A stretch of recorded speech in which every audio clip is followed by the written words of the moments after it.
Allah Subhanahu wa taala sekalian, dengarkan perkataan Al-Imam Hasan Al-Basri kepada seorang lelaki. Kata Imam Hasan Al-Basri, dawi qalbaka fa inna hajatallahi ila al-ibadi salahu qulubihim, yani anna muradahu minhum wa matlubahu salahu qulubihim, fala salaha lilqulubi hatta tastaqirra fiha ma'rifatullahi wa 'azamatuhu wa mahabbatuhu wa khasyatuhu wa muhabatuhu wa raja'uhu wa tawakkulu alayhi wa tamtali'a min dhalik wa hadha huwa haqiqatut tauhid wa huwa ma'na la ilaha illallah. Kata Imam Hasan Al-Basri kepada seorang lelaki, kata dia, dawi qalbaka, rawatlah hati kamu, ubatlah hati kamu. Fa inna hajatallahi ilal ibad, kerana sesungguhnya hajat Allah ke atas seorang hamba ialah dengan hati yang bersih. Sampai hari akhirat, hak paling Allah Ta'ala tengok ialah hati. Yauma la yanfa'u malun wala banun illa man atallaha biqalbin salim.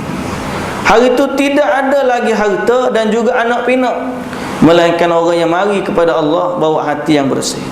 Sebab tu Imam Hasan Al-Basri kata, rawat hati kamu, cek molek hati kamu, bersihkan dia, kerana hati yang bersihlah tempat yang duduk padanya ma'rifatullah, tempat yang duduk padanya azamatullah, mahabbatuhu wa khasyatuhu.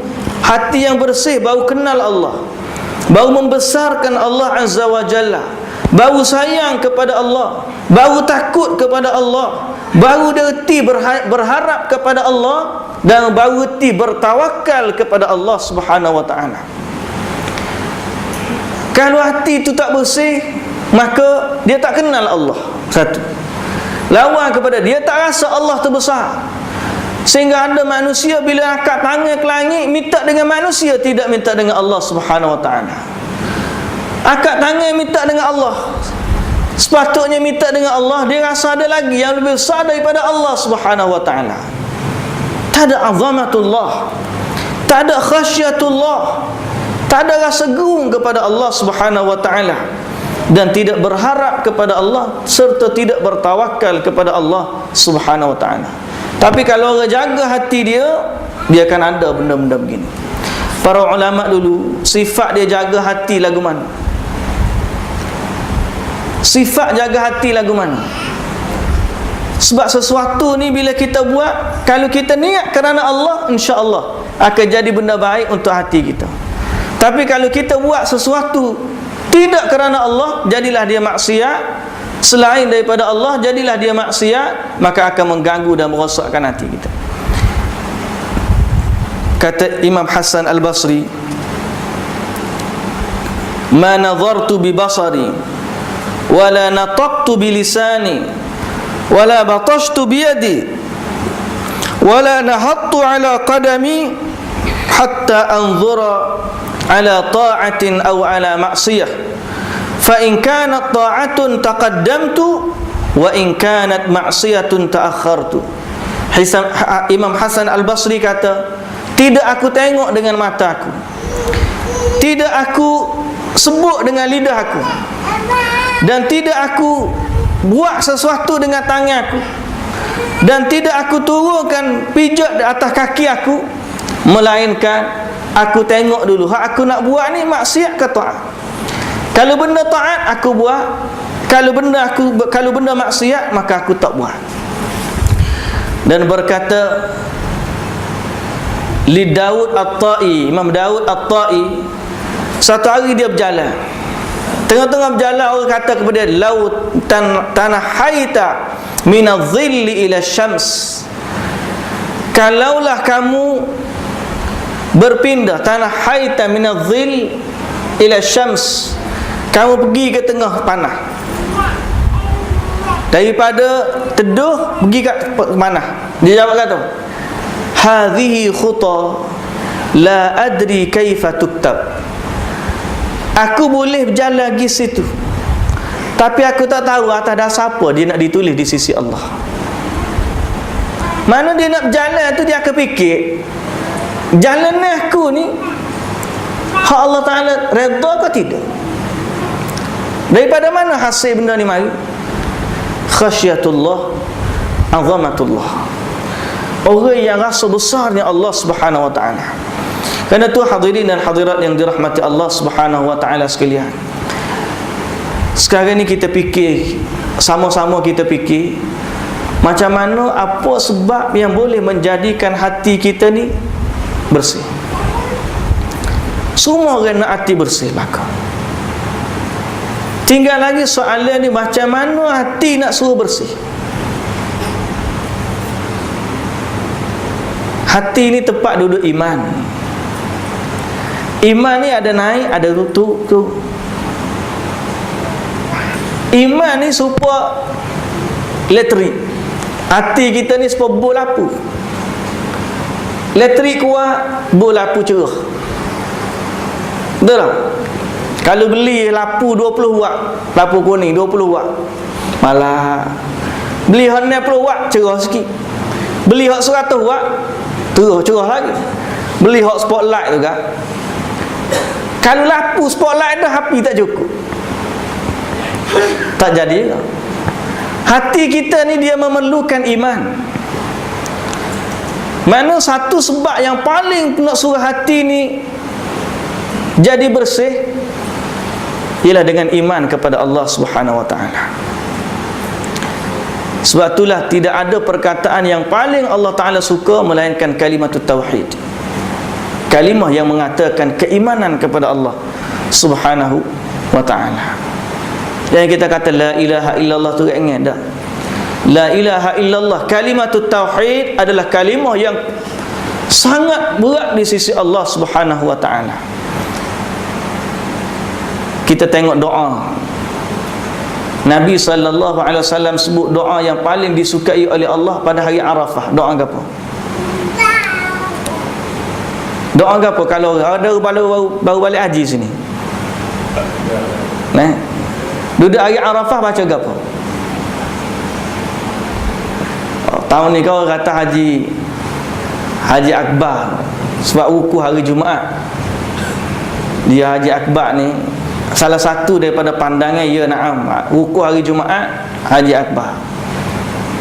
Tapi lebih ramai ulama kata Haji Akbar ni hari 10 tu, hari 10 telah hari Haji Akbar.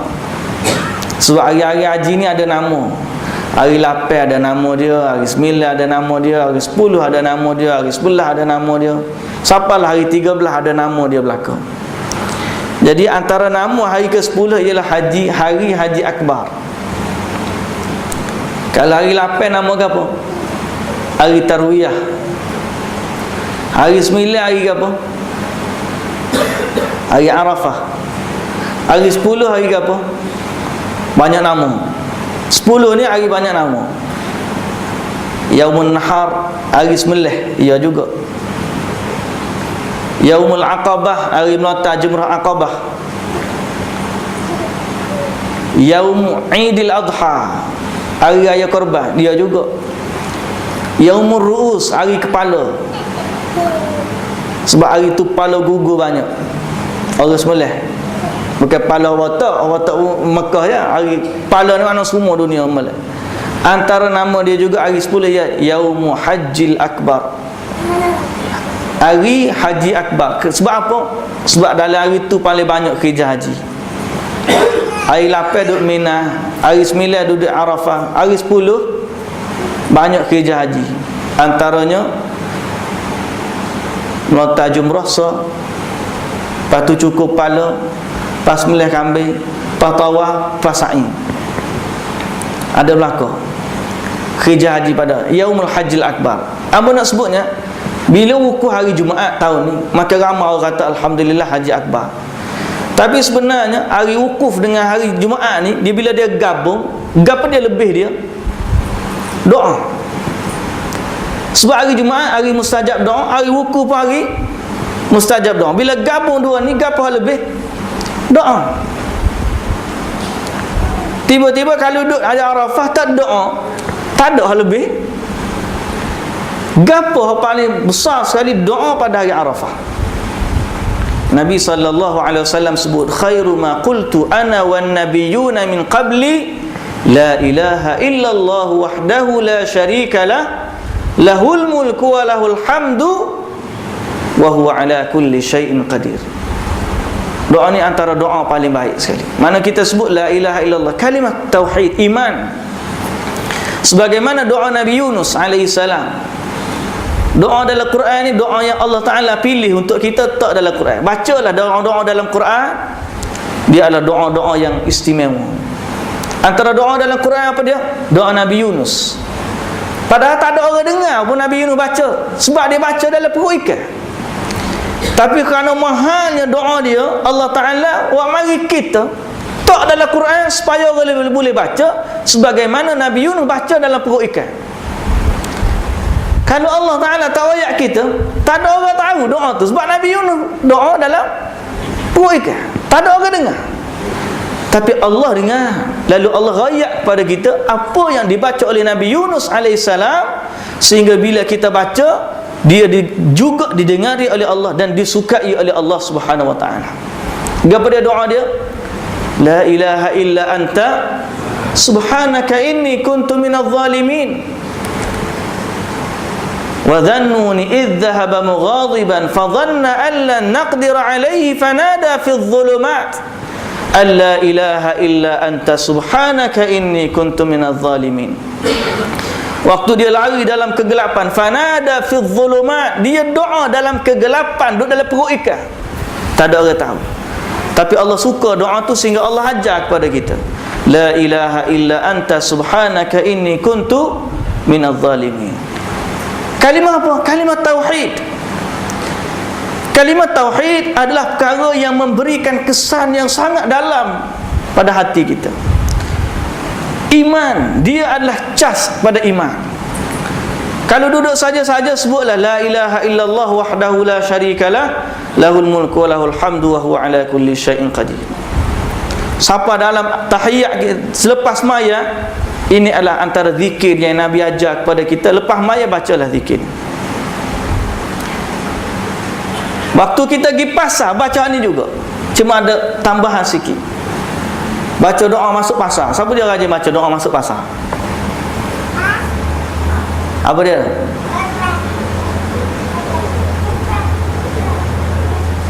Lahul mulku wa lahul hamdu yuhyi wa yumiit wa huwa hayyul la yamut biyadihil khair wa huwa ala kulli syai'in qadir. Sehingga Nabi kata siapa baca doa ni dapat berapa? 1,000,000, alfu alfin. Siapa baca doa ni pergi Kedah, dia boleh 1,000,000 kebaikan, dia hapuskan daripadanya 1,000,000 kesalahan dan diangkat padanya 1,000,000 darjat. Kalimah apa? Kalimah tauhid. La ilaha illallah. Oh, kita pergi pasar tak aja baca, rugi sekali pergi 1,000,000. Hak ikan ni habis dah, piti habis. Biar piti habis boleh pahala. Lagu mana? Pergi Kedah baca doa. Kalimah tauhid besar. Sebab tu perkara yang paling menguatkan iman ialah iman kepada Allah. Paling membersihkan hati, iman kepada Allah. Bila sebut la ilaha illallah, jangan sebut saja-saja. Allazina amanu wa innamal mu'minuna idza dzukirallah wajilat qulubuhum. Orang mukmin apabila sebut nama Allah, getar hati dia. Bila sebut kalimah la ilaha illallah, sebab tu kalau ngaji tajwid, kalimah la ilaha illallah ni mak apa situ? Mak ta'zim. Makna membesarkan Allah. La ilaha illallah. Jangan buat main pula. Nah, la ilaha illallah ni kita buat main-main pula dengan dia. Jangan. Dia adalah perkara yang paling memberi kesan kepada hati kita. Yang kedua, na'am. Tapi yang istilah jadi mata Nabi dia doa dalam bahasa Nabi Yunus doa dalam bahasa gapo?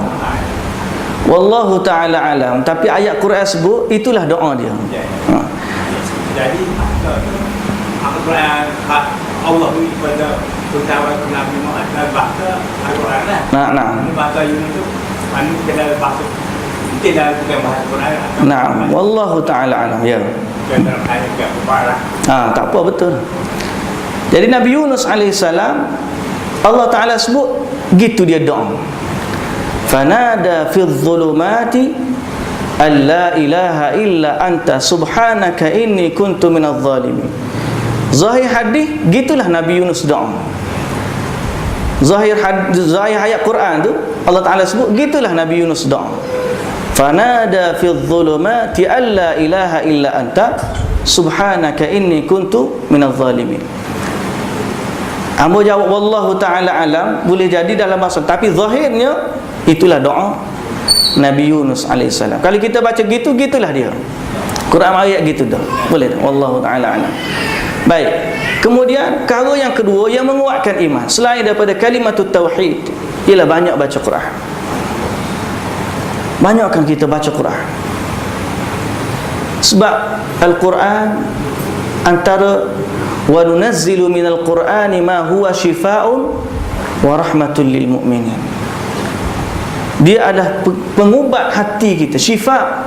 Syifa ni Ibn Qayyim sebut dalam kitab Da'wah Dawa, umum kepada syifa. Wa nunazzilu minal Qur'ani ma huwa shifaa'.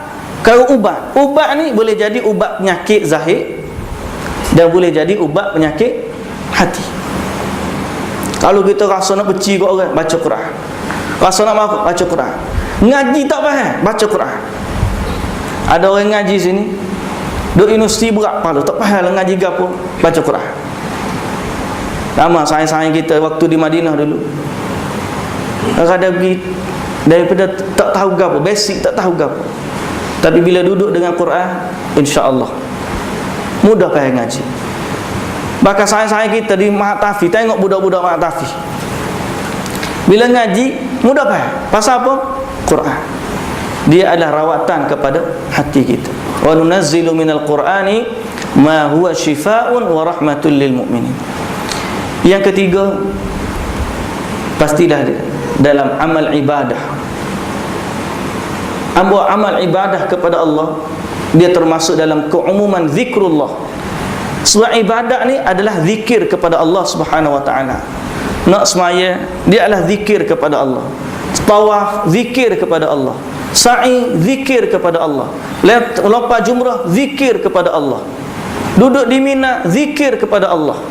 Seorang yang berpuasa, berzikir kepada Allah. Semua amal ibadah adalah kerana Allah Subhanahu wa ta'ala. Nabi sebut tentang tawaf, innama ju'ila tawaf was-sa'i baina safa wal marwah wa ramyul jimar li iqamati dzikrillah. Semua tawaf, sa'i, lempar jumrah, semua adalah zikrullah. Wa aqimis salata li dzikri. Dirikanlah salat untuk mengingati aku. Wa amal ibadat, zikir kepada Allah. Yang keempat, banyak duduk dalam majlis ilmu. Duduk dalam majlis ilmu ni tepat hati tenang. Sebab tu Imam An-Nawawi rahimahullah, dia buat kitab dia, tulis kitab dia beri nama Riyadhus Salihin. Apa makna Riyadhus Salihin? Riyad ni maksud apa riyad? Raudah. Raudah ni ke apa? Nabi kata ma baina baiti wa minbari raudatun min riyadil jannah. Antara rumahku dengan mimbarku apa dia? Raudah. Apa dia raudah? Taman dari taman syurga. Imam An-Nawawi bila sebut kitab dia beri nama Riyadhus Salihin, sebab dia tahu taman yang mendamaikan orang-orang salih ialah duduk dalam majlis ilmu. Baca hadis Nabi, hati jadi tenang. Baca Quran dalam majlis ilmu. Hadis Nabi sallallahu alaihi wasallam sebut majtama'a qaumun fi baitin min buyutillah yatluna kitaballah wa yatadarasunahu bainahum illa haffathumul malaikah wa nazalat alaihimus sakinah wa ghasyiyatuhumur rahmah wa dzakarahumullahu fi man indah. Orang yang duduk dan berkumpul dalam rumah Allah, kemudian dia baca Quran, faham pula makna dia, tadarus sama mereka, maka datang malaikat memayungi mereka. Duduk malaikat duduk mengelilingi mereka, turun ketenangan ke atas mereka, dan kemudian rahmat menyelubungi mereka, serta Allah Azza wa Jalla sebut nama-nama mereka kepada para malaikat yang berada di samping Allah Subhanahu wa ta'ala, di sisi Allah Subhanahu wa ta'ala. Jadi duduk dalam majlis ilmu adalah perkara yang memberi kedamaian kepada hati kita. Yang kelima, ziarah orang sakit. Ziarah orang sakit, antara perkara yang boleh mendamaikan hati ialah banyak menziarahi orang sakit. Dan boleh kita kata termasuklah juga ialah menziarahi orang mati, serta memberikan, pergi siapa ke kubur, ziarah dia, siapa dia meninggal pergi ziarah, siapa pergi kubur pun pergi, maka itu perkara yang memberi kedamaian kepada hati.